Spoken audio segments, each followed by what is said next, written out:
అందరికీ నమస్కారం. Welcome to it's you TV. ప్రస్తుతం మనతో పాటు ఉన్నారు ప్రముఖ జ్యోతిష్య పండితులు గోనుకుంట్ల సురేష్ బాబు గారు. గురువుగారితో మాట్లాడి 2026 సంవత్సరంలో 12 రాసుల వారి రాశి ఫలాలు అంటే ఎవరెవరికి ఎలా ఉండబోతుంది, అసలు ఏ రంగంలో ఉన్న వారికి బాగా కలిసి వస్తుంది, ఎటువంటి జాగ్రత్తలు తీసుకోవాలి, వాటి పరిహారాలు ఏంటో కూడా గురువుగారితో మాట్లాడి వివరంగా తెలుసుకుందాం. నమస్కారం గురుగారు. దాక్షాయణి గారు నమస్కారం అండి. గురుగారు, ఈ సంవత్సరం వృశ్చిక రాశి వారికి ఏ విధంగా ఉండబోతుంది? సో వృశ్చిక రాశి 2025 మనం చెప్పుకున్నామండి, వీళ్ళకి మిక్స్డ్గా ఉంటుందని చెప్పేసి. బట్ అంతకుముందు ఏడుతో పోలిస్తే చాలా బెటర్గా ఉంటుంది. లాస్ట్ ఇయర్ 24th కంపేర్ చేస్తే 25 బాగుంది, 25తో కంపేర్ చేస్తే 26 ఇంకా బాగుంటుంది వీళ్ళకి. సో వీళ్ళకి ప్రస్తుతానికి కొంచెం మనకి ఏమవుతుందంటే మిక్స్డ్గా ఉంది, కానీ జూన్ తర్వాత చాలా బాగుంటుంది. మనం డీటెయిల్స్ మనం డిస్కస్ చేసుకుందాం. వృశ్చిక రాశి మనం ఫస్ట్ 2026 హోల్ ఇయర్ ఎలా ఉంటుందంటేనండి, నాయకత్వ లక్షణాలు కలిగి రిస్క్ టేకింగ్ ఎబిలిటీ ప్రతి ఒక్కళ్ళలో ఉంటుంది, ఇంప్రూవ్ అవుతుంది. కొత్త ఆపర్చునిటీస్ గురించి ప్రతి ఒక్కళ్ళు చూస్తుంటారు. ఈ క్రమంలో వాళ్ళకి కొత్త ప్రాజెక్టులు రావటం, కొత్తగా ప్రమోషన్ రావడం, కొత్త వ్యక్తులతో పరిచయాలు, ఒక కొత్తగా నెక్స్ట్ లెవెల్కి వెళ్ళిపోయే అవకాశం ప్రతి ఒక్కళ్ళకి ఉంటుందండి. అలాంటి మైండ్ సెట్ కూడా ఉంటుంది. It's very common. వృశ్చిక రాశి వాళ్ళకి ఇది ఎలా ఉందో మనం చూద్దాం. అందులో ముందు వెళ్ళబోయే ముందు ఇందులో ఉన్న నక్షత్రాలు విశాఖ 4వ పాదం, అనురాధ 1, 2, 3, 4 పాదాలు, జ్యేష్ఠ 1, 2, 3, 4 పాదాలంతా ఇందులో వృశ్చిక రాశిలో ఉంటారు. పేరు బలం ప్రకారం చూసుకుంటే తో, నా, నీ, ను, నేను, యా, ఈ, యు అనే పేర్లంతా ఇందులో ఉంటారు. జనరల్గా నాగరాజు, నాగమ్మ, నాగయ్య, నా అన్న పేర్లు వాళ్ళు ఎక్కువ ఈ వృశ్చిక రాశిలోనే ఉంటారు. సో ఈ వృశ్చిక రాశిలో వాళ్ళకి 26లో ఏమవుతుందంటే అండి, మనం 4 గ్రహాలు మేజర్ చేంజ్ అయ్యే వాటిని బేస్ చేసుకుని ప్రిడిక్షన్ చెప్తాం. అవేంటంటే గురువు, శని, రాహుకేతువులు. ఇక్కడ ఏమవుతుందంటే అండి, శని మారట్లేదు, రాహుకేతువులు మారట్లేదు, ఒక్క గురువు మాత్రం మారుతున్నాడు. అందులో జూన్లో మారుతూ ఉన్నారు వాళ్ళు. సో ఈ యొక్క చేంజ్, గురువు మారేది చేంజ్ వీళ్ళకి చాలా అనుకూలంగా ఉంటుంది. ఇప్పుడు వీళ్ళకి ఏమవుతుందంటేనండి, శని వీళ్ళకి 5th హౌస్లో ఉన్నారండి. మనకి లఘు గోచారం, సూక్ష్మ గోచారం ప్రకారం సింపుల్ వర్డ్స్లో హోల్ ఇయర్ అంతా ఎలా ఉంటుందని మనకి మహర్షులు చెప్తారు. వీళ్ళకి శని 5th హౌస్లో ఉండటం ఏమవుతుందంటే అండి, ధన సుఖ భ్రంశం అంటారు. అంటే హెల్త్కి సంబంధించిన వాటి విషయంలోనూ, ధనానికి సంబంధించిన వాటిలో కొంచెం అప్సెట్కి గురే అవకాశం ఎక్కువ ఉంటుందని మనకు చెప్తూ ఉంటారు. రెండోది, గురువు 9వ ఇంట్లో ఉండటంతో ఇప్పటిదాకా గురువు అష్టమంలో ఉన్నారండి.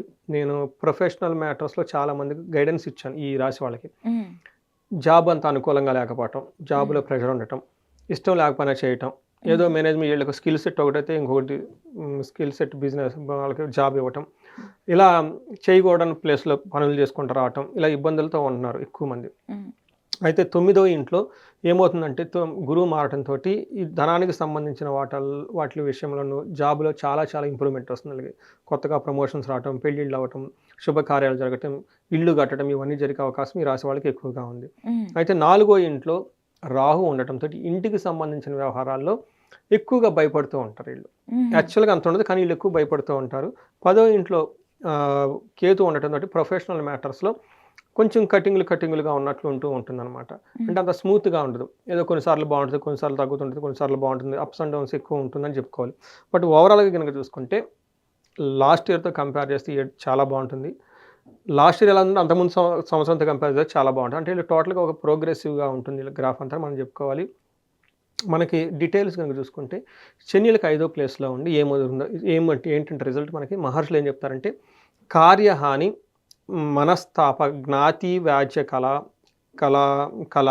కలాపకం, హీన స్త్రీ సంభోగం, సంతాప, పంచమస్తే భవేత్ శనో అని చెప్తూ ఉంటారు. అంటే ఈ టైంలో ఏం చెప్తారంటే, వీళ్ళకి ఏదైనా కనుక కార్యం చేస్తే అందులో ఆటంకాలు వస్తాయి, కానీ ఆగిపోదు. రెండోది, మనస్తాపానికి ఎక్కువ గురి అవుతూ ఉంటారు. అన్నదమ్ములతో గొడవలు పడే అవకాశం ఎక్కువగా ఉంటుంది. ఒక ఇంపార్టెంట్ ఏంటంటేనండి, మనకి శని 5వ ప్లేస్లో ఉంటే ఎడిక్షన్స్ని ఎక్కువ ఇస్తారని మనకి చెప్తూ ఉంటారు ఈ టైంలో. So love, romance, unwanted relationships, లేదంటే ఎక్కువగా టూ మచ్ ప్లేయింగ్ చేయటం, ఆల్కహాల్ తీసుకోవటం, too much speculative online games ఆడటం, ఇవన్నీ ఎక్కువగా చేయాలనిపిస్తుంది వీళ్ళకి.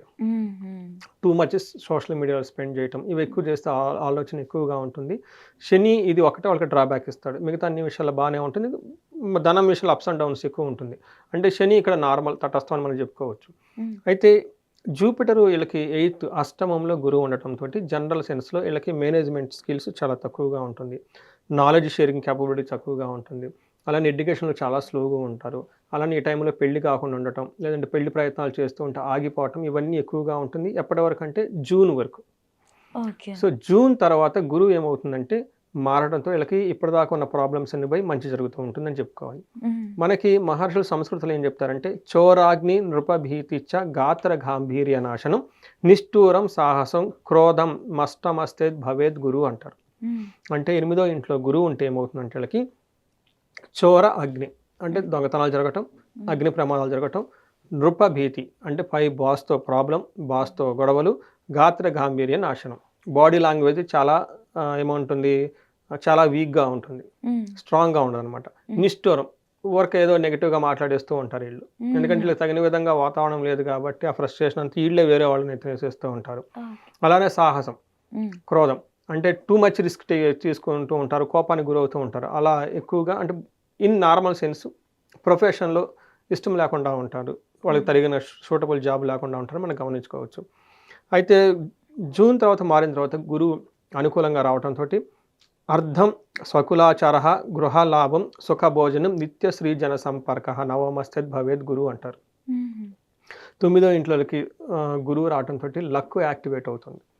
ఇప్పటిదాకా పడిన హార్డ్ వర్క్ ఒక మంచి రిజల్ట్ వస్తూ ఉంటుంది. ఈ టైంలో ధనం ప్రకారం బాగుంటుంది, ఫ్యామిలీ ట్రెడిషన్స్ ఫాలో అవుతూ ఉంటారు, గృహంలో లాభప్రదంగా ఉంటుంది, మంచి భోజనం తింటూ ఉంటారు, నిత్య స్త్రీ జన సంపర్కం అంటే ఈ టైంలో జెంట్స్ అయితే ఎక్కువగా లేడీస్తో ఇంటరాక్ట్ అవుతూ ఉంటారు. ఇన్ కేస్ స్త్రీలు అయితే జెంట్స్తో ఎక్కువగా ఇంటరాక్ట్ అవుతూ ఉంటారు, అది ఇంట్లో కానివ్వండి, బయట ఆఫీసులో కానివ్వండి, కొలీగ్స్తో కానీ వాళ్ళ మధ్య ఏమన్నా మనస్పర్ధలు ఉంటే అవన్నీ తొలగిపోయి చక్కగా మూవ్ అవుతూ ఉంటారని చెప్పేసి మనం గమనించుకోవాలి. వీళ్ళు ఏమంటారు, సర్వ సౌభాగ్య సిద్ధి, కుటుంబ సౌఖ్యం, అధికార ప్రాప్తి ఇవన్నీ ఇస్తూ ఉంటారు. కాబట్టి ఒక మంచి టైంలో జూన్ తర్వాత ఎంటర్ అవుతున్నారో మనం చెప్పుకోవచ్చు. అయితే వీళ్ళకి రాహు 4th హౌస్లో ఉండటం వెరీ పెక్యులియర్ బిహేవియర్ ఉంటుందండి.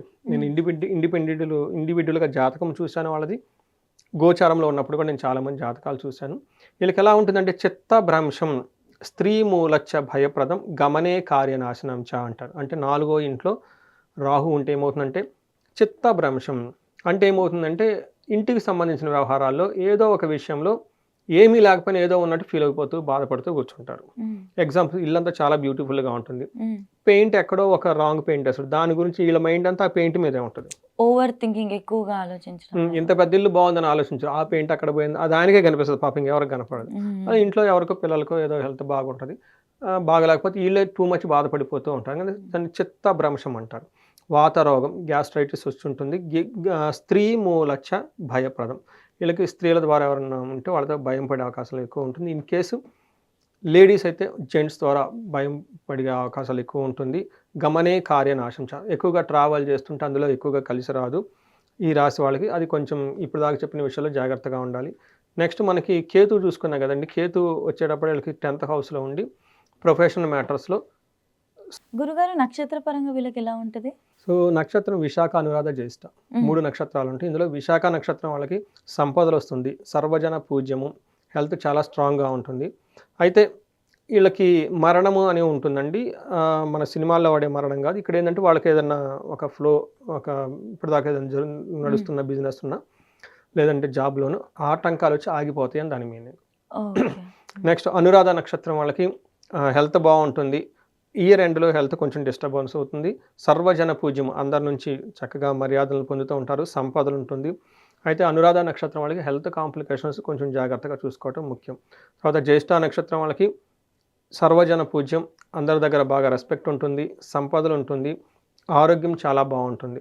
అయితే వీళ్ళకి గురువు వల్ల ఫస్ట్ 6 monthsలో హెల్త్ ప్రాబ్లమ్స్ ఉండే అవకాశం ఉంటుంది. తర్వాత మరణం, ఎక్కడైనా ఒక ప్రాబ్లం వచ్చేసి ఆ ప్రాబ్లంతో వీళ్ళు కొంచెం ఏమవుతారు, అప్సెట్ అయ్యే అవకాశం ఎక్కువగా ఉంటుంది. అప్పటిదాకా వాళ్ళు కలలు కన్నా ఒకటి ఏదైనా డ్రీమ్ ప్రాజెక్ట్ ఏదైనా ఉంటే అది ఆగిపోయే అవకాశం ఎక్కువగా ఉంటుంది. ఇది గమనించుకోవాలండి. గురుగారు ఇప్పుడు మీరు చెప్పిన వాటన్నిటిలో కొన్ని సమస్యలు అయితే కొంతమందికి ఉన్నాయి కదా, మరి వాటికి పరిహారంగా ఏం చెప్తారు? సో ఎక్కువ వీళ్ళకి అష్టమంలో గురువు ఉన్నారండి, గురువుకి శాంతులు చేసుకోవాలి. తర్వాత కోటప్పకొండని దర్శనం చేసుకోవాలి, అది మన గుంటూరు దగ్గర ఉంటుంది. ఆశ్రమాలు ఎక్కువ తిరగటం, తర్వాత సాధువులకి ఇలాంటి వాళ్ళకి దానాలు చేస్తూ ఉంటే గురువు యొక్క ప్రభావం నెగటివ్ అనుగ్రహం పెరుగుతూ ఉంటుంది. రెండోది వీళ్ళకి పాత యాన్షియంట్ స్క్రిప్చర్స్ ఎక్కువ చదువుతూ ఉండాలి వీళ్ళు, భగవద్గీత కానివ్వండి, రామాయణ, మహాభారతాలు, యాస్ట్రాలజీ ఇలాంటి సబ్జెక్టులను ఎక్కువ చదువుతూ ఉంటే చాలా బాగుంటుంది. గురువు యొక్క అనుగ్రహం పెరుగుతూ ఉంటుంది. గురువులకి వందనం చేసుకుంటాలి. వీళ్ళకి టీచర్స్కి అంత బట్టలు అవన్నీ ఇస్తుంటే కలిసి వస్తూ ఉంటుంది. అయితే వీళ్ళకి శని 5వ ఇంట్లో ఉండటంతో శనికి ఒక్కసారన్నా తైలాభిషేకం చేయించుకోవటం, పాశుపతాభిషేకం చేయించుకుంటే చాలా బాగుంటుంది. రాహు వీళ్ళకి 4th హౌస్లో ఉండటంతో కనకదుర్గమ్మ దుర్గాదేవి స్తోత్రము, దుర్గా కవచము, లేదంటే కనకదుర్గమ్మ గుళ్ళు ఎక్కడైనా ఉంటే ఎక్కువగా తిరుగుతూ ఉంటే ఆ ఇంటికి సంబంధించిన విషయాలు ఏమైనా ప్రాబ్లమ్స్ ఉంటే అవన్నీ సెటిల్ అయిపోతూ ఉంటాయి. ఇవి కాకుండా ఇండిపెండెంట్గా వీళ్ళకి వాళ్ళ జాతకం చూపించుకొని ధన ప్రవాహం ఎవరైనా కనుక ప్రాబ్లం పడుతుంటే స్వర్ణలక్ష్మి విశేష హోమం చేయించుకోవాలి. ప్రొఫెషన్లో బాగా రాణించడానికి, ఎందుకంటే వీళ్ళకి కొంచెం ప్రొఫెషనల్లో ఇబ్బంది పడే అవకాశం ఎక్కువ ఉంటుంది కాబట్టి వాళ్ళకి మన్యు పాశుపత అభిషేకం చేయించుకోవటం, చండీ హోమం, చండీ పారాయణం చేయించుకోవటం, ఇంకా వాళ్ళకి ఇండిపెండెంట్గా ఏమైనా కనుక దోషాలు ఉంటే అవి దశాభుక్తులు అవన్నీ చూపించుకొని వాటి ప్రకారము వాటికి శాంతులు చేయించుకొని వాళ్ళ ఇష్టసిద్ధి ఏదైతే సాధించాలనుకుంటున్నారో దానికి సంబంధించిన మంత్రాలు, స్తోత్రాలు అవి చదువుకొని, లేదంటే అభిషేకాలు, లేదంటే హోమాలు అవి చేయించుకుంటూ ఉంటే ఎలాంటి ప్రాబ్లం ఉన్నా 3 to 6 monthsలో ఆ ప్రాబ్లమ్స్ నుంచి బయటకు వచ్చేస్తారండి. ఖచ్చితంగా గురుగారు. సో ఈ రాశి వాళ్ళకి మనకి అష్టైశ్వర్యాలు కలగాలని, భోగభాగ్యాలు కలగాలని చెప్పేసి మనం కోరుకుందామండి. నమస్తే. ధన్యవాదాలు.